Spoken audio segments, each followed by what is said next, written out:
Dan Labbe, Scott Patsko, Ellis Williams. Day 5 of Browns training camp is in the books. And Ellis, let's get it started. You were watching the running backs today, particularly significant because one of them, of course, just got paid. Yeah, I got paid big time, and it felt like a little bit of a victory lap out here today for Nick Chubb.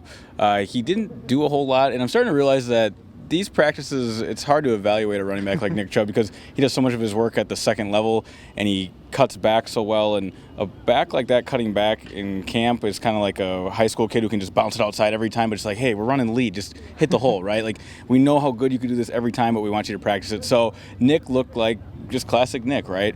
Sturdy, strong, clean cuts, and finishing his run strong. Kareem Hunt remains just the do-it-all back. He can just go a million miles an hour no matter what. His jump cuts work for any occasion. And then Demetric Felton and even Dearness Johnson, both competing for that 3 spot, both very different running backs. It's going to be another interesting room to follow this year, but that's like every room in this offense.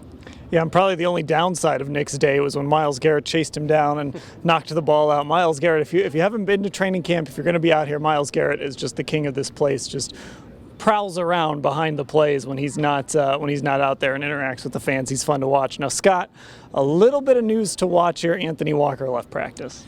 Yeah, he came off. I didn't see the actual play, but he kind of limped off and took some time by himself. Trainers came over, and I think we all learned not to speculate after Greedy Williams, but this was clearly not heat exhaustion, and he limped very slowly into the field house. So Jacob Phillips looks like he's going to be getting some first-team reps here for the foreseeable future.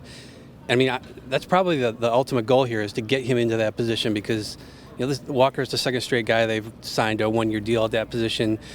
Now Jacob Phillips kind of gets maybe ramped up for at least a little bit and gets a taste of first-team reps, and they go from there. And the good news is they have John Johnson, who we know can call plays, kind of run the defense and all of that. So they should have that all covered when they get back on the field. And by the way, it's going to be pads on Tuesday. So the first day in pads coming up tomorrow. We'll cover it all at cleveland.com/Browns. And of course, that's where you can become a football insider. It's the blue banner right at the top of the page.